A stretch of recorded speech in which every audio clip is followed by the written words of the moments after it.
enjoy the show. Yeah. What's up, guys? I'm John. I'm John Forever from the band Blackstone Cherry. And you're watching Metal Sickness.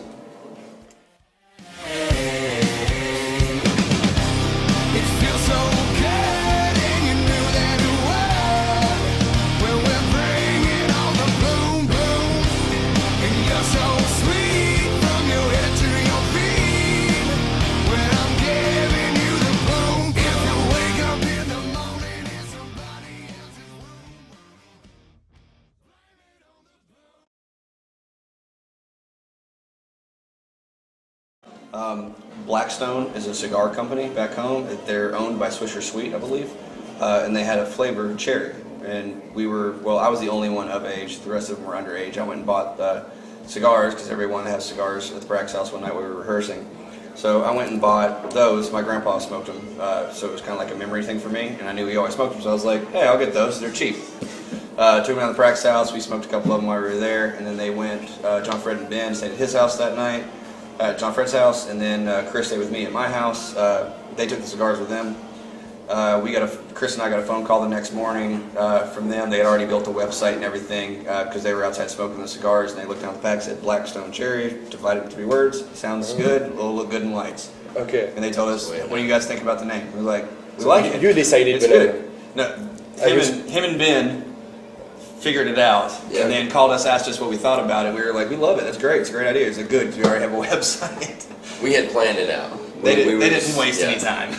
We didn't even tell Chris or John about it. We were just like, here's the band name. Everybody was like, all right. Because we've been through 1,000 band names. They were horrible. Drop Dead Gorgeous. Yeah. No, let's just don't get into them, man. They were bad. They were bad. So that was the best one we could come up with. It's pretty cool. We like it. We like it. It looks good on t-shirts. Yeah. And hoodie. And a hoodie, yes. That I thought we should order some this time, but nobody ever listens to me. Well, see, our merch company charges us $8 a piece or more. We can't say that on here because we charge 80 for them. So we should. We don't. We actually try to really, really sell our merch cheaply compared to other bands. Because we remember what it was like going to concerts before we were so stinking rich. Yeah. No, I was playing. No, I mean, merch is too high. Most bands charge you 55 to 65 euros for a hoodie. We try to keep that in the 30 realm. Yep.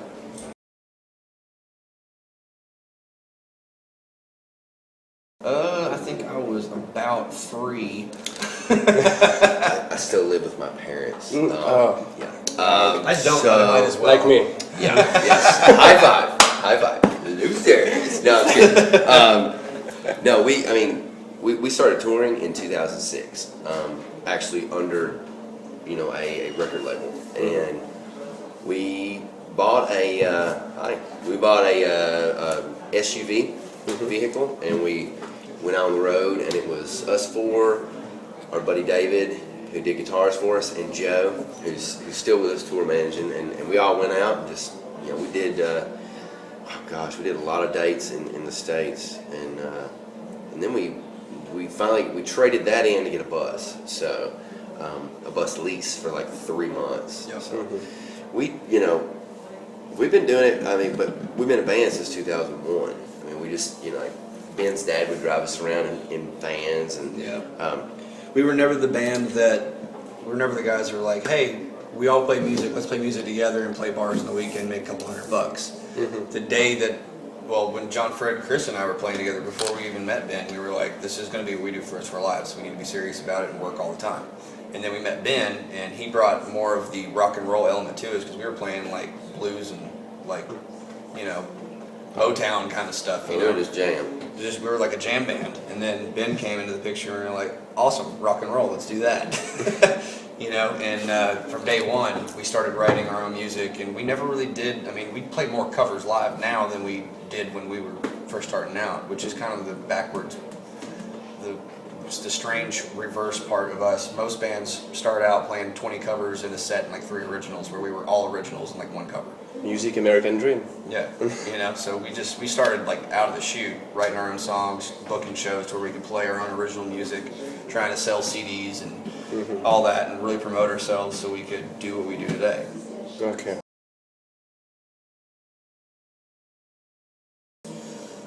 I've always been wide. But I don't know about Worldwide. I think Tough as we, security, Craig.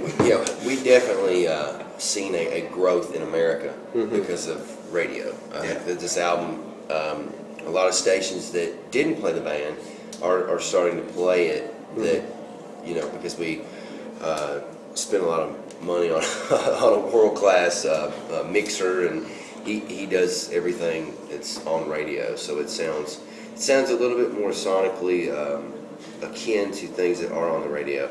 I think we worked with our producer on this last record. His name is Howard Benson, and he was really fun to work with. We had a good time, and we didn't sacrifice anything of Blackstone Cherry. I think we just kind of we made it a little bit more. Not that we took the musicianship away, but we just made it a little bit more simpler for radio listeners in America. I mean, we actually got in this conversation a minute ago. A lot of bands that are musician bands that are, your Alter Bridge, or a lot of metal bands, things like that. Bands like us, we're very good musicians, and we take pride in that. And we work toward that, being a musician's band. But a lot of the music that's on the radio, obviously not everybody listening to rock music is a musician, and they don't, listen for, the 20-minute guitar solo, on on the Allman Brothers record, you know what I'm saying? So we have to cater to the American fans and also musician fans worldwide too. So it's kind of hell, to be honest, because it's like you want to make a record for yourself and for your fans that are guitar nuts, or that are like drummers and bass players, but you also have to make a record for people who Don't understand all that. and they want a simple, straightforward. They want something that's going to beat, feel good, and that they can move to, whether they're dancing to it or they're just in their car and they want something that makes them feel good, that makes them want to drive faster. Chris or Ben or me or somebody will come down and be like, I got this riff, let's jam on that, or hey, I got this lyrical idea or this song title. It'll always come from some different random idea or thought or direction, but ultimately, before it becomes a song, it's the four of us in one room and sit down and write all the parts and figure everything out. And I mean, from us going, John Fred, play this, to John Fred singing some melody to me, it's like, the bass line needs to be really melodic here, why don't you do something like this? I mean, we're always like, we're not like, you're the drummer, I'm the bass player, you're the guitar player. It's not like that. It's like we're all everything, and we always like cross our minds together to make sure that it comes out to be the best thing in the end.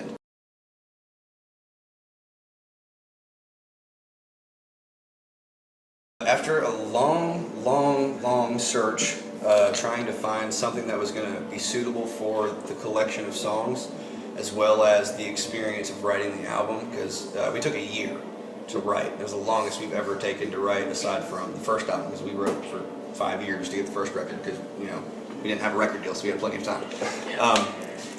But the second record we took 3 months? yes, 3 months. 3 months turnaround. Came off the road, started writing. 2 months later, we started pre-production with the producer. We wrote some more. In the pre-production time in the studio, out as quick as we possibly could do it. We kind of started in that mindset on this record. We wrote for like 2 months. We were like, okay, let's go. The record label was like, no, take your time. Let's do this right. Let's make sure we get the right radio songs and all that. We want to make sure that we're not only taking care of your European audience, because Europe is like our bread and butter, Europe and the UK. But they also wanted to make sure that we were going to be getting radio in America, which, we agree with. So we took our time, we wrote some more by ourselves and came up with a lot of cool ideas. Quite a few of them are on the record. And then we also started working with outside writers about 5 or 6 months into it. And started learning their techniques and their ideas and kind of bringing them into the mix and really becoming songwriters, not just a rock band that writes songs. Now we're songwriters that happen to be a kick-ass rock band too. So coming up with that album title was mainly, we were trying to find something that was going to show the struggle, but the great outcome. So Between the Devil and Deep Blue Sea is an old English saying that they used to use on like pirate ships. Basically means between a rock and a hard place. Because that actual saying is actually talking about a particular part of the ship, which I believe is the very front side of the ship, and the ocean. There's a part that the guy had to get around the front, hanging by one arm, trying to clean the ship off, get the barnacles and all that stuff off of it. He was between the devil and the deep blue sea. So, which we thought it made perfect sense for us because it was such a hard struggle, fighting ourselves and our own thoughts and opinions and the record labels and the amount of time sitting at home and the personal struggles and all that stuff. Because when you go from being used to 10 months out of the year being on the road to you're done touring for a long time, you're going to sit your ass at home and you're going to write for the next year. It's like imagine where you're at and somebody goes, okay, you're not going to be in France anymore, you're going to America.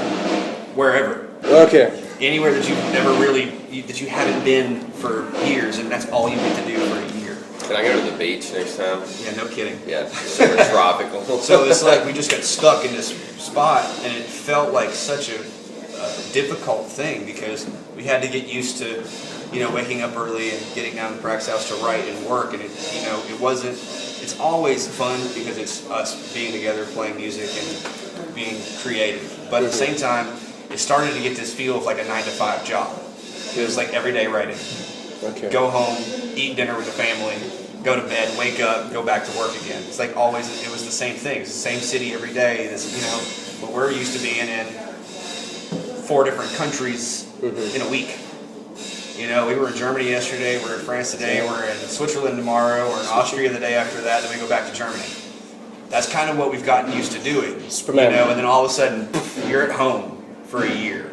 Okay. So it just suited us. That album title really made sense for that record because it was such a struggle. There was so much that happened to us as individuals and as a band through that time. He almost died, literally, towards the beginning of the writing process because he had some kind of sickness that they still don't know what it was. Had him on like the highest level of morphine you're allowed to give a human, and he still stayed awake. He's like a freaking tank. I mean, the morphine they gave him would have put a horse to sleep, and he stayed awake. It's amazing. He's not just an awesome drummer; he's also a freak of nature. Okay. Damn. It's me.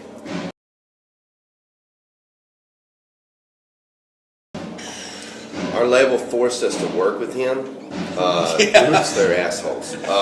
No, actually, we were writing songs in California, and they wanted us to go by and work with him. And we were kind of, at first, we were kind of hesitant to do that because he is a very big producer, and we were afraid that our albums would come out sounding exactly like the records he had done. Until we looked at his list. We realized none of those albums sounded like the other one. Whoa! Well, actually, we went and met with Howard, and we kind of decided, okay, cool, let's go work with him and give it a shot. And we went in, had about a week in Los Angeles for pre-production, and it went really good. And we hung out, got to know each other, and then we went to record, and it took about 2 days to do the drums, and probably 3 weeks to do the guitars and bass. It was 33 days of total recording It's a time. little over a month, so it was really fun. Had a great engineer on the record, Mike Lotnikoff, and it was really nice. We talked to Mike, like we were like, hey, we're scared. We don't want to come in here and like sound like some of the other rock bands. Not that we don't like those guys, but we have our own thing. We don't want to sacrifice our musical integrity. Which, in all fairness to them, we didn't realize what he had really done. We knew a few of the bands, and we knew they were very similar, but he did the first POD record, but he also did Chris Daughtry, and he also did Motorhead. Yeah, he did a lot Those of are different way different directions on those 3 acts. So we were like, okay, let's do this. Let's make it sound like us, but broaden the appeal to an American audience as well as our European fan base. The original version of it was faster. Yeah. It was in a different tuning. It was tuned up. It was It was half step down. I don't know if you're familiar with that or not. It was tuned a half step down. So C sharp to us because we played a drop D position, and it was like 10 BPM faster. So it was almost kind of cheesy sounding, the original way that we did it, but that was kind of the intent when we wrote it, because we wanted it to be like a little funny sounding because of the lyrical basis that we had for it. But after it was all done, we were like, yeah, it's funny, but that's nothing. We're not going to cut that for a record. And Howard loved it. So we told him, like, okay, fine, but we got to rewrite all the. He was like, but he said, we got to have it. He said, the title and the lyrics are way too good to not have it. So we were like, okay, fine, but we're going to rewrite all the music to it. He was like, fine, do whatever you have to do, just get me this song. Okay. So we were like, okay. So we tuned it down to B, made it super heavy, slowed it down, made it really sludgy and just nasty sounding, and then we started putting all the lyrics and everything together, and we were like, holy shit, this is actually a great song. He was right. Never get well. Always be metal sick. Thank you for taking the time to do the interview and the support. And hope everybody that sees it comes out to shows. And This is our first sold out French date ever. Well, So awesome. we're excited about that. So Very cool. thanks to all the guys that come out to the show tonight, and all the ones that wanted to come but then sold out. Sorry, we'll try to play a bigger venue next time so you can make it.